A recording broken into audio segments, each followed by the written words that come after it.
बिलारी में DM SSP ने सुनी शिकायतें। बिलारी कोतवाली में सितंबर के दूसरे शनिवार को आयोजित समाधान दिवस में डीएम एसएसपी और सीडीओ पहुंचे। काफी देर तक मौजूद रहकर जनता की शिकायतों को सुना और समाधान का निर्देश संबंधित अधिकारी कर्मचारियों को दिया।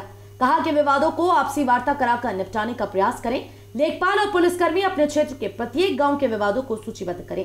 थाने में दर्ज रिपोर्ट के अनुसार भी विवादों की जानकारी कर लें और गांवों में जाकर समाधान का प्रयास करें तो काफी हद तक कमी आएगी। उन्होंने पुलिस के पेंशनर्स और ग्राम चौकीदारों को भी बुलाया और विवादों के निस्तारण में सहयोग का आह्वान किया। अपने क्षेत्र में जो भूमि विवाद के प्रकरण है, दो तीन तरह के भूमि विवाद हो सकते हैं। एक तो है कि जो ग्राम समाज की जमीनों पर या सरकारी जमीनों पर कब्जा लोगों ने कर रखा है। एक दो लोगों के आपस के बीच का विवाद है जिसमें दो लोग आपस में विवाद कर रहे हैं। और एक और कैटेगरी हो सकती है जिसमें तात्कालिक कानून व्यवस्था की समस्या उत्पन्न हो सकती है अगर उस विवाद को रखते न सुलझाया जाए। तो कहा गया था कि एक रजिस्टर बना लीजिए हर गांव में कि जो इस तरह के मामले डिस्प्यूटेड हैं आपके संज्ञान में होना चाहिए। उसको पुलिस के साथ भी शेयर कर लीजिए जिससे कि उन मामलों पर पुलिस की भी निगाह रहे और आपके भी निगाह रहे और आवश्यकता अनुसार हम लोग प्रिवेंटिव कार्रवाई कर सकें। अगर बना लिया है तो बहुत अच्छी बात है, बनाना शुरू कर दिया तो अच्छी बात है, नहीं बनाया है तो अब से शुरू कर दीजिए उस रजिस्टर को बनाने को। के चुनाव भी होंगे जैसी की संभावना है। अब तो मार्च तक कभी भी चुनाव घोषित उससे पहले घोषित हो जाएंगे और मार्च तक चुनाव हो जाएंगे, इस बात की संभावना है। तो उसको दृष्टिगत रखते हुए भी जरूरी है क्योंकि कई बार भूमि संबंधी विवाद गांव में अगर आप देखेंगे तो ज़्यादातर विवादों के पीछे कहीं न कहीं भूमि संबंधी विवाद ही होते हैं। मे बी क्यों आबादी संबंधी विवाद हो, मे बी क्यों एग्रीकल्चर लैंड संबंधी विवाद हो। तो जो आप गाँव के विवाद के रजिस्टर बनाएंगे उसमें पहला पार्ट तो हो जाएगा जो आबादी संबंधी विवाद है। फिर उसी में भी लिख देंगे कि हो सकता है कि उसका मामला सिविल कोर्ट में चल रहा हो सकता है उसका किसी और स्तर पे हाई कोर्ट या और किसी न्यायालय में मामला चल रहा हो। तो एक पार्ट तो हो गया इसका। और लास्ट में एक रिमार्क कॉलम में इंटेंसिटी भी डाल देंगे कि उसकी कितनी गंभीरता है। एक तो है 15-20 साल से विवाद चल रहा है, सिविल कोर्ट में चल रहा है तो उतना गंभीर नहीं है। ये कुछ तरह के मामले हो सकते हैं जिसमें लगता है कि आपस में लड़ाई झगड़ा हो सकता है किसी दिन, तो उस तरह के मामलों को प्राथमिकता देना है और पुलिस को भी अवगत कराना है जिससे ज्वाइंट मजिस्ट्रेट साहब और सीओ साहब मिलकर के ऐसे प्रकरणों को प्राथमिकता के आधार पर निपटा दें।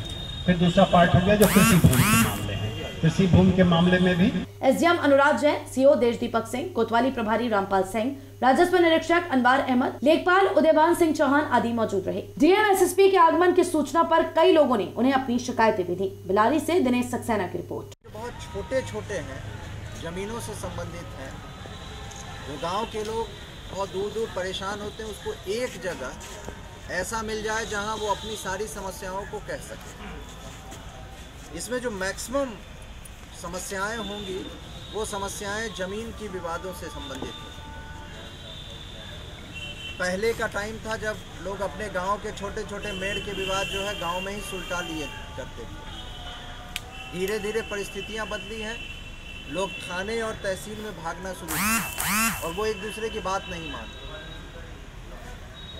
आप सब लोग जानते होंगे कि अगर एक बार कभी इन विवादों में मारपीट हो जाती है और मुकदमा लिख जाता है, उस आदमी के नौकरी के सत्यापन, ठेकेदार के सत्यापन, किसी तरह के सत्यापन में वो एक छोटा भी मुकदमा या एनसीआर हमेशा के लिए एक बाधक बनता है। और उसके बाद कोर्ट में जाना, भागना और समय वेस्ट करना, और वो भी तब जब किसी बच्चों का या नए नवयुवक का हो जाए जो करीब आप समझिए 18 से 30 साल का लड़का है, वो अपने कैरियर को देखे या इन छोटे छोटे विवादों के लिए कोर्ट और कचहरी भागे उसका। और इसलिए ये व्यवस्था है कि कैसे हम उन छोटे छोटे विवाद को बिना मारपीट हुए या बिना कॉग्निजेबल ऑफेंस हुए हम उसको सॉल्व कर सकें। और इसलिए जो डीएम साहब ने आप लोगों से अनुरोध किया, लेखपाल साहबान से जो हम लोगों ने एसडीएम साहबान को बताया था, सीओ और एसडीएम साहबान को, कि प्रत्येक गांव वार आपसे बेहतर जमीन के विवाद को कोई नहीं जानता। क्योंकि अगर मुकदमा तहसीलदार और एसडीएम के कोर्ट में है उसकी भी रिपोर्ट आप ही लगाते हैं। कोई अगर एप्लीकेशन देता है ज़मीन से तो वो आप ही के पास आता है। और आपके गांव में इतने भ्रमण होते हैं कि आप जानते हैं कि किस ज़मीन पे, कहाँ पे, किन दोनों परिवार